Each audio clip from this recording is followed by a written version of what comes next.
6개월 남았으면 그래도 돼요. 근데 이제는 안 돼요. 다 외우고도 다 틀리는 사태가 오거든요. 구독, 좋아요는 저에게 힘을 줍니다. 안녕하세요. 오늘은 시험 2달 남았을 때 절대 하면 안 되는 3가지 말씀드리려고 합니다. 첫 번째, 절대 학원 스케줄 따라가지 마라. 인강도 마찬가지입니다. 커리큘럼 따라가지 마세요.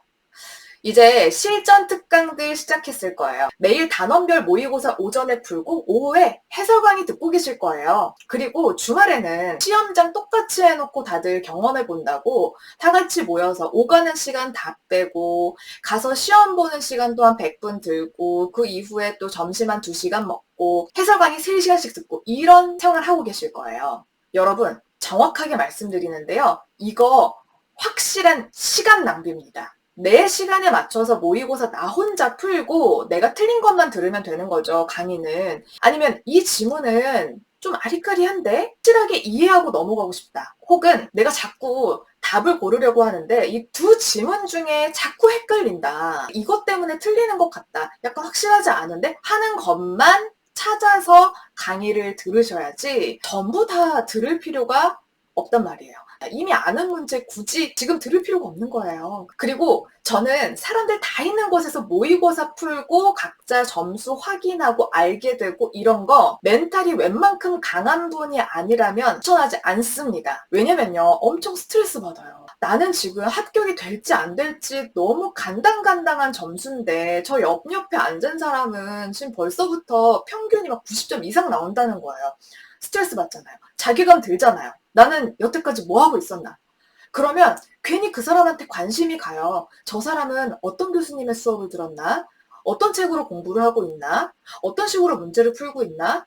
괜히 거기에 눈이 간단 말이에요. 지금 여러분 충분히 잘하고 계신데 괜한 자격지심 들고 그러다 보니까 막 딴짓하기 시작할 수 있다니까요. 이거 절대 시간 낭비입니다. 가서 사람들이랑 같이 공부하지 마세요. 이 시험은요, 그런 사람들 붙는다고 내가 떨어지는 시험이 아니에요. 그 사람도 붙고 나도 붙을 수 있는 시험이에요. 그리고 그 사람 90점 나온다고 해서 너무 축하하죠. 90점 맞는 거 대단하잖아요, 사실. 근데 60점만 맞아도 합격하는 시험이에요. 그러니까 모든 시험 공부의 커리큘럼을 다른 사람들까지 다 맞춰놓은 거기에 맞출 필요가 전혀 없다는 겁니다.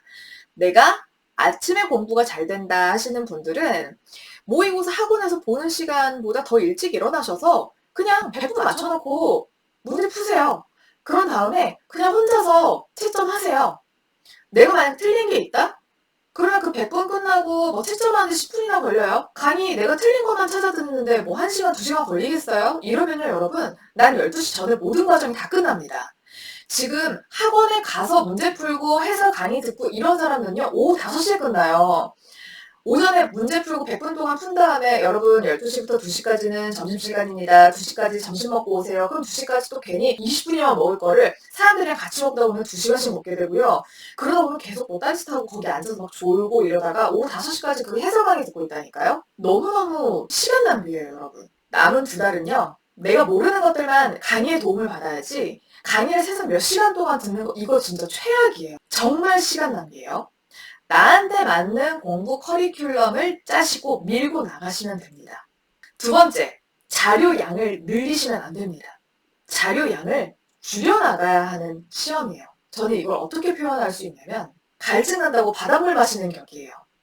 남의 강의, 새로운 것에 눈을 돌리지 말라는 얘기인데요.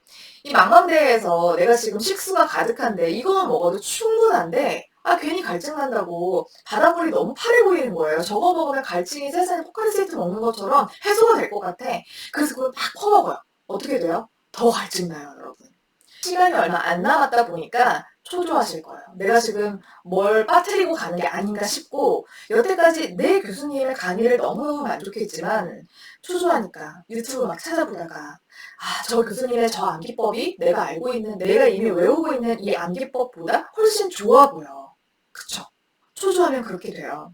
그리고 막 유튜브 댓글에 이 교수님을 막 극찬하는 댓글들이 막 미친 듯이 달려 있어요. 또 우리 교수님은 이런 거 얘기 안 하셨는데 이 교수님이 이게 되게 중요하다고 하시네?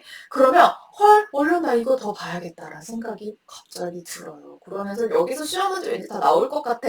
지금이라도 좀 노력해서 저 교수님 걸로 갈아타면 합격할 것 같죠? 절대 아닙니다. 지금 그러시면 안 돼요, 여러분. 뭐 지금 1년 남았으면 그래도 돼요. 한 6개월 남았으면 그래도 돼요. 근데 이제는 안 돼요. 내년 시험을 준비하시는 게 아니라면 지금 그러시면 안 됩니다. 각 인간 교수님들이요, 다 그 교수님 것만 제대로 공부해도 고득점 나올 수 있게끔 가르치시는 분들이에요. 이럴수록 더 하던 것에 집중해야 합니다. 새로운 자료에 눈을 돌리시면 절대 안 됩니다. 그 마음 너무 잘 아는데요. 저도 막상 한 달, 일주일 앞두고는 다 부질없더라고요. 그제서야 깨닫는 게, 내가 지금 우리 교수님 요약 강의 내용과 기출문제도 제대로 섭렵이 안 됐는데 지금 다른 데 눈을 돌리고 있구나. 이러다가 내가 확실하게 맞고 갈 문제도 틀리겠구나 싶더라니까요. 여러분, 목마르다고 바닷물 퍼먹으면 절대 안 됩니다. 다 내려놓고 본 교수님의 요약집과 기출문제로 돌아가야 합니다. 초조할수록 기본에 충실하라. 지금 여러분의 교수님 믿고 가세요. 확실합니다. 세 번째, 앞자리 따서 외웠다고 안심하지 마세요. 꼭 백지에 풀 네임과 그게 어떤 내용인지 내가 써서 확인해야 합니다. 저는 늘 스케치북이나 이면지 활용을 했었습니다. 제 유튜브에 그 공인중개사 스터디 윈미했던 것들 자료가 쫙 남아있어요. 거기 보면 제가 이면지에 뭘 엄청나게 쓰는 모습들이 담겨져 있을 거예요. 제가 이 꼭지 따서 외우는 게 왜 중개사법에 되게 많잖아요. 문제 풀다가 갑자기 기억이 안 나는 경우가 되게 많아요. 풀네임이요. 공법에도 이렇게 꽤 있어요. 이걸 게으르게 대충 앞글자만 따서 외우는 순간 나중에 문제 풀 때 멘붕 옵니다. 다 외우고도 다 틀리는 사태가 오거든요. 한 끗 차이로 아예 문제를 틀려버리는 거예요. 허를 찌르는 문제들이 간혹 나오거든요. 이 사람들이 앞글자만 따서 외우지 않았을까? 이렇게 확인하는 문제들이 꼭 나온다니까요. 시험에 임박해서는 이거 이면지에 줄줄줄줄 쓰는 연습 진짜 많이 했어요. 그리고 시험 보러 들어가서도 그 해당 문제 옆에다가 줄줄줄 써놨어요. 제가 이 문제 어디있지? 찾아가지고 그 옆에다가 막 써놨어요. 나중에 잊어버리지 않게. 특히 예를 들어서 공법 용도지역 용적률 외우는 거 있죠. 막 외울 때 56657 6887 막 이런 식으로 숫자만 외웠었잖아요. 근데 그렇게 하면 절대 안 되고요. 옆에다가 뭐 일종 전용 주거지역이었는지 일반 주거지역이었는지 이런 거를 풀네임을 아셔야 이때 당연히 맞아야 할 문제를 헷갈려버리면 멘탈이 그때부터 무너지기 시작하고요. 그 문제에 시간을 엄청나게 쓰게 되고 왜냐면 아는 거니까 조금만 하면 알 것 같거든요. 그러다 보면 다른 문제 못 풀게 되고 시간 없고 다 망가지거든요. 이런 일을 애초에 차단하려면 이런 단순한 암기 내용들 확실하게 체크하고 가야 됩니다. 예를 들어 방금 말씀드렸던 공법 용적률 이런 게 있을 거고요. 공인중개사 법령에 계약서에 꼭 들어가야 하는 내용들 있을 거예요. 중개사 법령에 행정처분 같은 것도 있잖아요. 선생님이랑 같이 풀면 알아요. 왜? 선생님이 이건 뭔가요? 임등취, 절등취 이런 식으로 외우잖아요. 근데 막상 나 혼자 풀게 되면 그거 하나하나 생각 진짜 안 나요. 여러분이 외우셔야 돼요. 매일매일 확인하시면서 빈 종이에 그냥 내가 막 써버릇 하셔야 돼요. 일필휘지 막 쓰셔야 돼요. 그 연습을 해야 시험장 가서 문제 푸는데 시간 절약할 수 있습니다. 오늘 이렇게 절대 하면 안 되는 것들 말씀을 드렸는데요. 가장 중요한 건 여러분 불안해 하시지 말란 거예요. 잘 해오셨고요. 잘 해내실 거예요. 초조해하거나 불안해하지 말고 지금까지 잘 달려온 나를 믿고 열심히 달려가시면 됩니다. 그러니까 지금 이 영상 보시고 다른 교수님 거 좀 볼까 이렇게 생각하지 마시고요. 다시 하던 공부 하러 가시면 됩니다. 눈이 아프다 하신 분들은 제가 우선적으로 민법 기출 지문 옳은 것들 읽어놓은 거 있고요. 공인중개사 법령도 읽어놓은 거 있어요. 여러분 저 공인중개사 법령 92.5점 맞았거든요. 제 공부법 한번 따라해보세요, 여러분. 이거 뭐 밑줄 본전이잖아요. 제가 뭐 큰 시간 들여달라는 거 아니고요. 그냥 잘 때, 이동하실 때 들으세요. 계속 들으시면 돼요. 익숙해지면 시험장에 가서 느낌으로 풀 수 있어요, 여러분.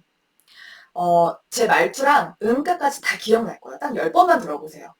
제가 시험 볼 때 너무너무 필요하다고 생각했었는데요. 제 공부할 시간이 그때는 아까워가지고 그거를 만들지 못했는데 이번에는 이왕 만든 김에 녹음 파일 진짜 공들여서 만들었거든요. 보시는 분들, 모든 분들 합격하셨으면 좋겠고요. 반복해서 들으시고 또 요청하는 과목이 있으시거나 아니면 내용이 있다면 댓글 달아주세요. 궁금한 점 있으시면요. 성심성의껏 알려드릴게요. 여러분 남은 2달 파이팅입니다.